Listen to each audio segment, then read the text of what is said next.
Hello and welcome back to another episode of Critical Reactions with your host Brian. We're going to wrap up today with another request from the community. This one comes from J Blood G. It says, have you checked out GREYLOTUS yet? One of the most underrated tech bands out right now. Well, let's be honest here. You got my attention when you said they were a tech band. So, let's find out what kind of technical music GREYLOTUS is creating, given the thumbnail right here. That was perfect timing. I'm going to assume it's some sort of technical metal, probably prog or maybe tech death. The use of tech really makes me want to go towards that, because otherwise most people just say technical. I don't know. Let's dive into it and see what's going on with GREYLOTUS's Azure Rain.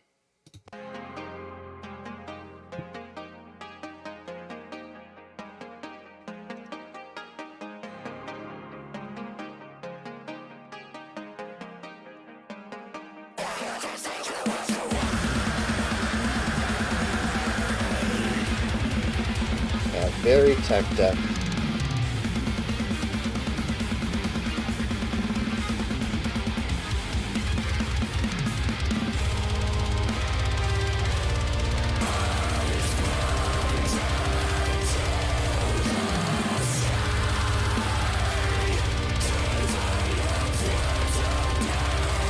Very large, epic sounds.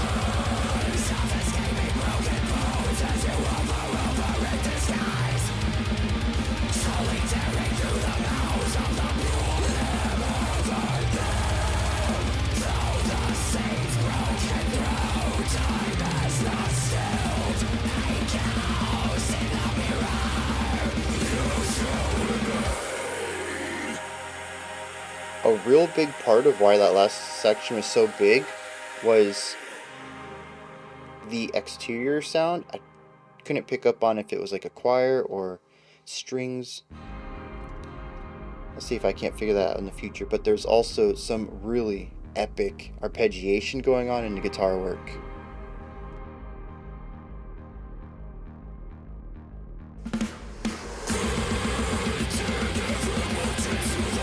Layered vocals as well.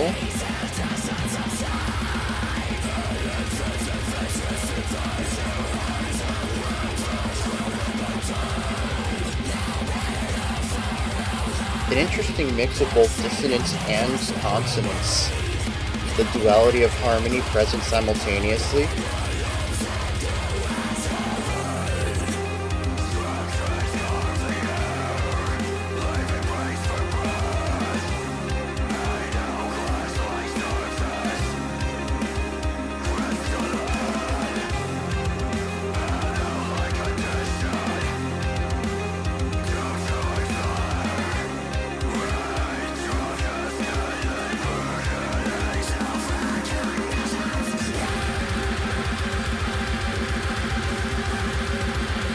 Interesting, keeping a compressed version of that tapping part we had in the last section present in the background here.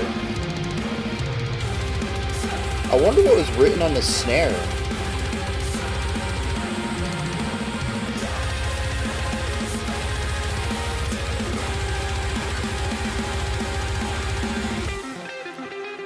I like the choir idea. I'm not a fan of the choir effect used there.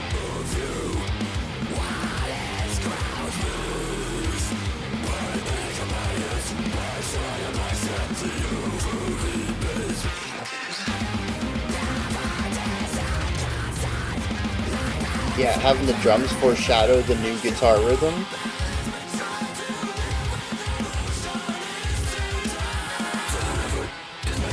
The growls are all center channel, those cleans were pushed out to the side. Strings. It's been strings the whole time.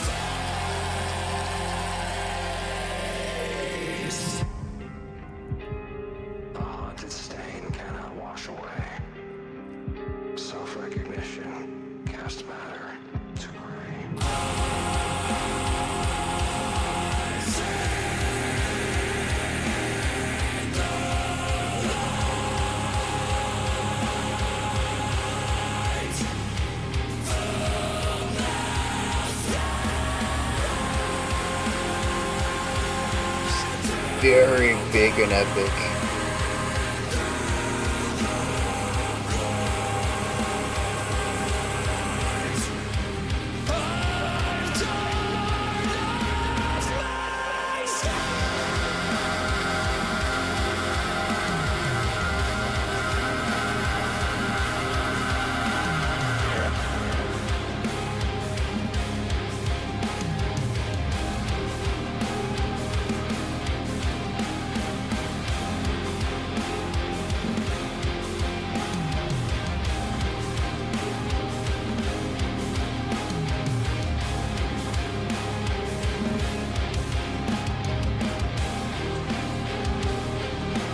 Oh, shifted the drum. I think it was the drums shifting their emphasized beat just one by one beat, and so it felt like the guitar emphasis had shifted, like the main melody had moved.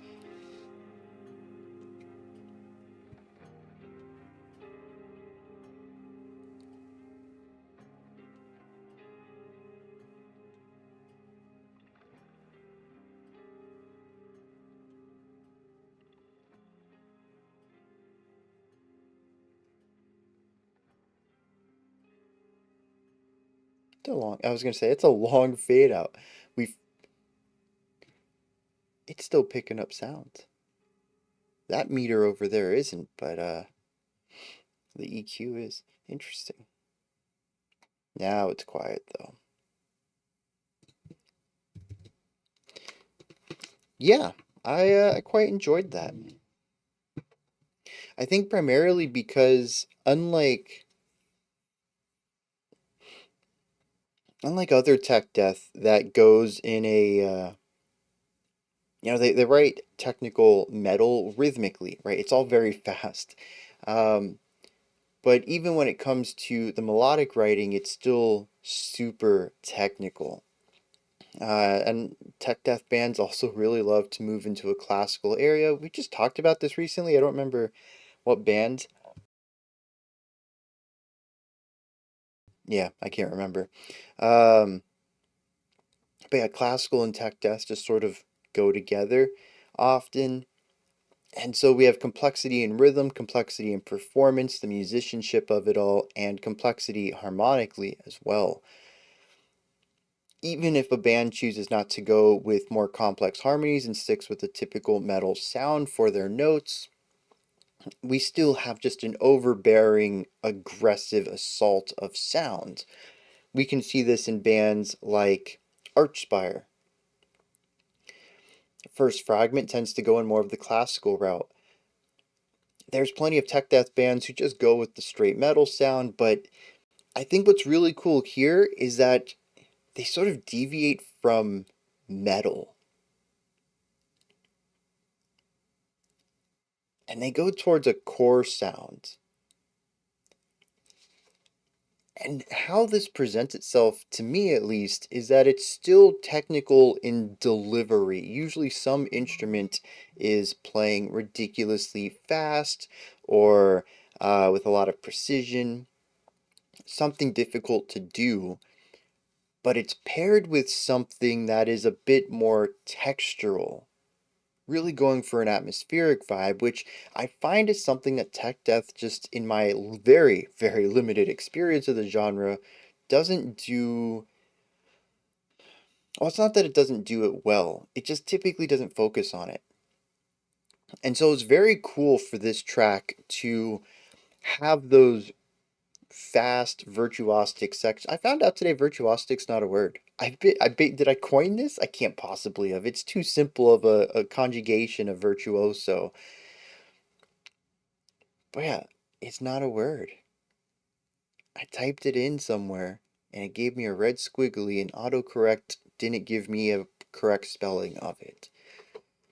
It should be a word though.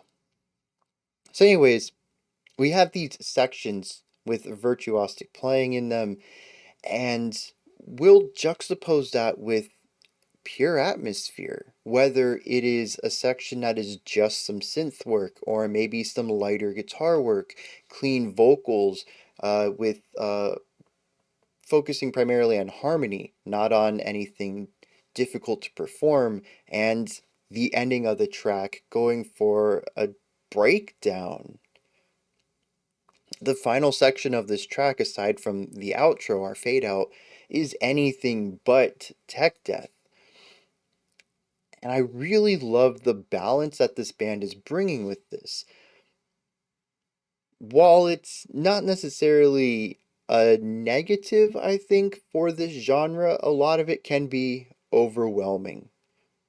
As much as I love First Fragment and Archspire, very rarely can I listen to a full album in one sitting.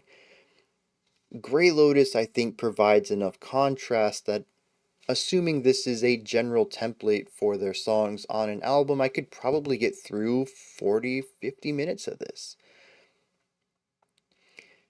They provide just enough moments of peace and rest within this track for it not to feel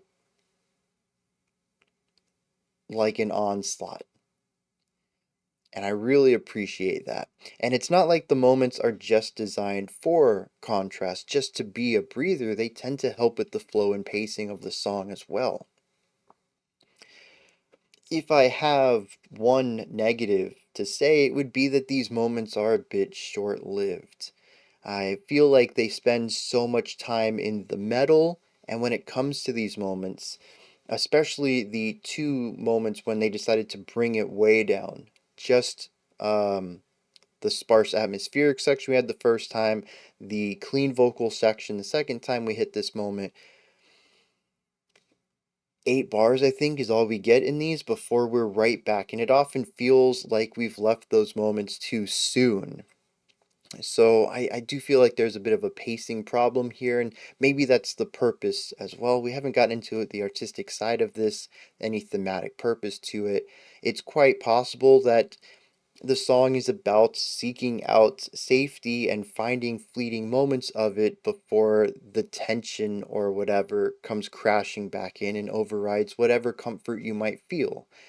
In that case, those moments are perfect, but coming at it from a purely musical direction, I do feel like every time we got into these moments, I was starting to get, oh, okay, this is what you're doing, and then we're already gone. We're already back into the heavier stuff, and it always felt like it came about too soon. I hadn't quite had a time to familiarize myself with these calmer sections. Now, speaking of variety, this group does this so well. Even just looking at a single instrument, let's look at the vocals. This dude has like 3 different types of harshes, has no problem layering these harshes on top of each other, has a clean, a distorted clean, comes in with choir work, both what I feel like is double and triple and quadruple tracked harmony, and also using a choir effect at one time. I noticed in the video the guitarists were singing too, but I don't know if that was just for the video or if they actually do some of the background vocals on this. I'd love to know that everybody in the band sings. You guys know I have a real soft spot for multiple vocalists, but I don't think it would change my opinion on the song if I found out it was just the vocalist doing multiple backing tracks either. The end result is that we have these beautiful harmonies that contrast heavily with the growls, the screeches, the everything else that's going on with the harsh vocals. So yeah, just in that one instrument. We look at some of the guitar work. We have crushing, brutal, just heavy, fast technical work. We have these bright, beautiful tapping. We have tons of dissonance in here as well. And I really loved that moment towards the beginning of the track. It's about a minute and a half in when I mentioned that we had this beautiful harmony going on between 2 of the instruments. It might have been the strings on the outside and one of the guitars. I think it was the right guitar, and then our left guitar was just playing 2 incredibly dissonant notes, just a very tense interval. And hearing both of these simultaneously was interesting, like looking at both sides of a coin simultaneously from a single perspective. They really don't, it feels weird to hear them together, but it's very cool. Um, the drums. We have some elements of sitting in the pocket, just throwing down some nice groovy drum patterns, and then we also have some really cool melodic drumming in here. Mixing it up between the two of them, the fills in here are fantastic, and I love that little decision at the end to change the drums emphasized beats in order to make it feel like the entire song shifts. I'd love to get another listen to that final section to figure out what's going on there because it caught me really off guard. The guitars have their riff, they're playing it, it lines up with the snare hit, and you're just, all right. You get a few repetitions of this, and just out of nowhere, you're like, wait a second, where'd the snare go? Oh, why is the snare here now?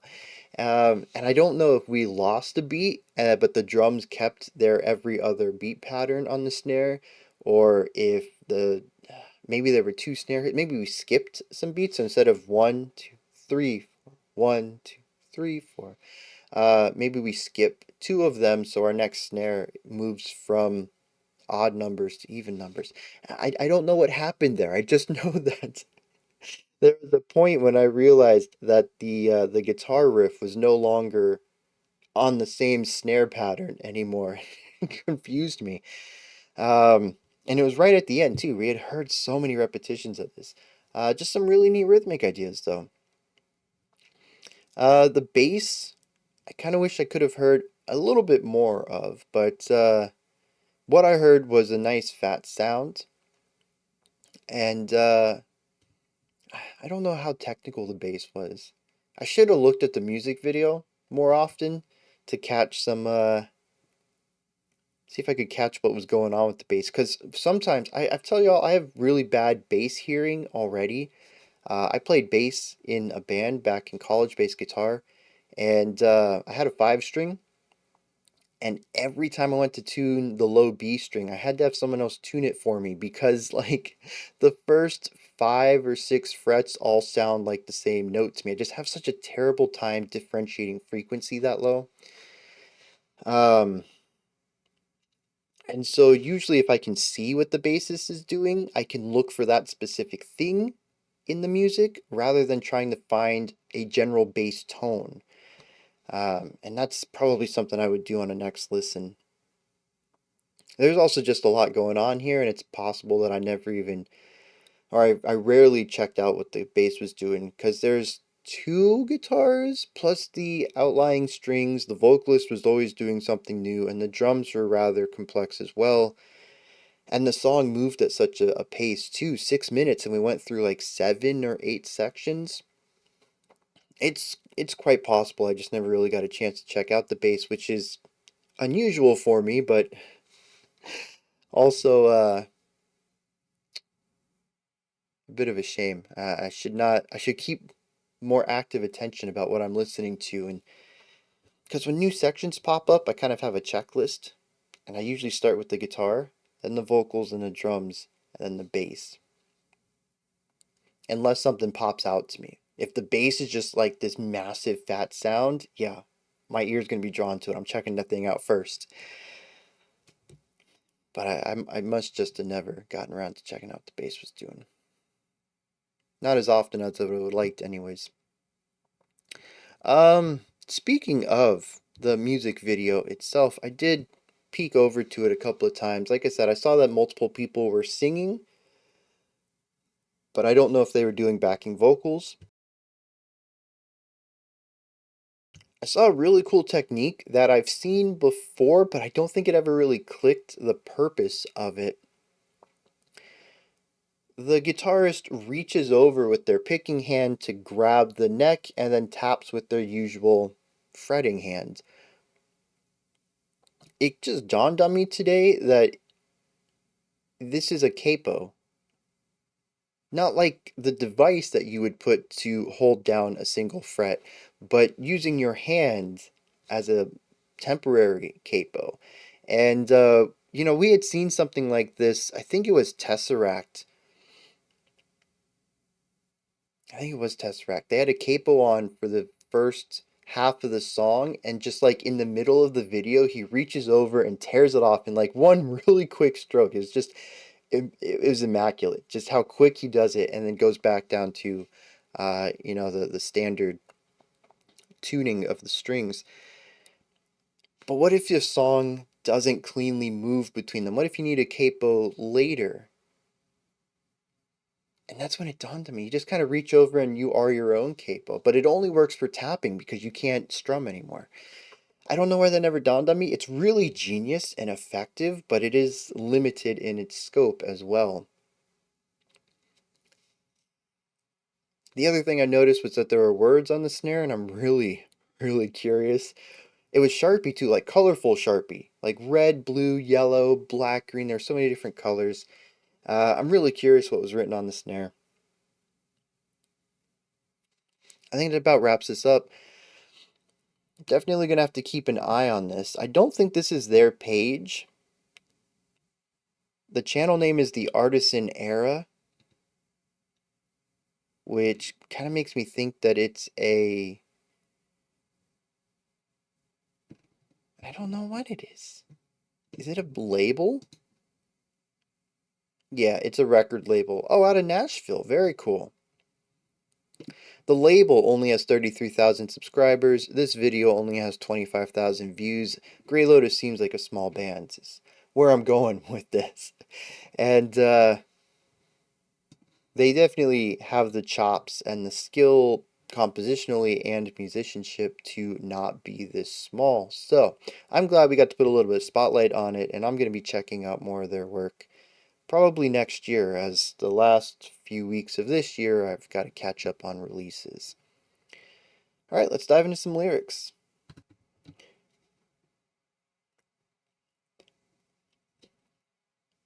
I've got nothing for this. It is beautifully written. The vocabulary is fantastic. It's a bit of a free-form poetry as well. It's not a real strong sense of meter consistent throughout. Some stanzas have their own style of meter, but again, there's not really a consistent style. There's also just an exceptionally vivid element to the descriptions here. It starts off and says, eyes burned into the sky, devoid of lids, an iron vice derides the blind. Salt escaping broken bones as you hover over in disguise, slowly tearing through the mouths of the pure, limb over limb, though the seeds broken through time has not stilled. A ghost in the mirror you shall remain. Grind ineffable dreams through the mind, lay down in peace as the sun subsides. An infant and veterans divide, their eyes and lives are clouded by time. Every word seems to be masterfully selected in order to achieve not just the message, but the feeling and the flow of it all. Lyrics are sort of by definition poetry, but very rarely do I feel that lyrics could exist well without the music as a poem itself. This is one of those times where I do feel like this works just fine on its own. But I have no idea what's going on here. There's definitely elements of doom and gloom, uh, unchecked growth without a end goal, I should say. It's probably more accurate. And how all of this can bring us death somehow. Not quite sure. It's definitely not a positive song, no, is what I'm getting at. In lieu of that, since this is a pretty weak analysis, I do want to bring up one final thing I forgot to talk about until I started reading the lyrics, and I was like, oh yeah, that's a pretty big thing, is the tone of the track.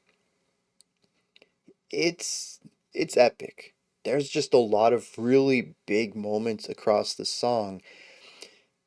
Some of this is primarily from harmony. The synths on the outside of the track certainly lend themselves well towards this epic, grandiose vibe, but we also hear some really cool lines from the guitars as well. I pointed out near the beginning that there are just these really majestic and large um,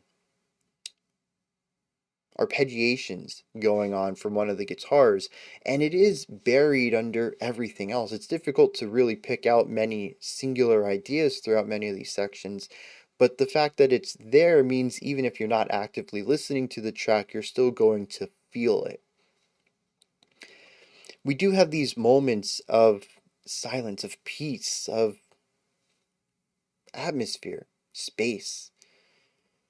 They're generally short-lived, which, as I mentioned, kind of creates a frantic element. As soon as I feel like I'm getting into these moments, they're already gone. It makes me feel like I'm thrust back into the the onslaught of all of the, 16th notes, blast beats, double bass kicks, the growling.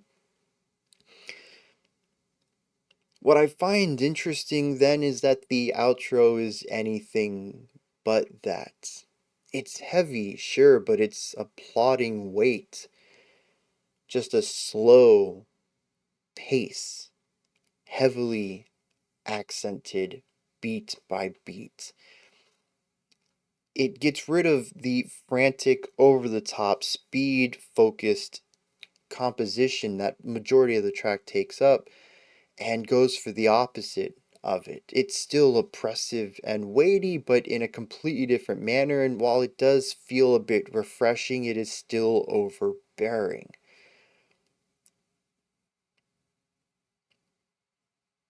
I don't know how this lines up with the lyrics, but it is a fantastic little micro narrative told through the music.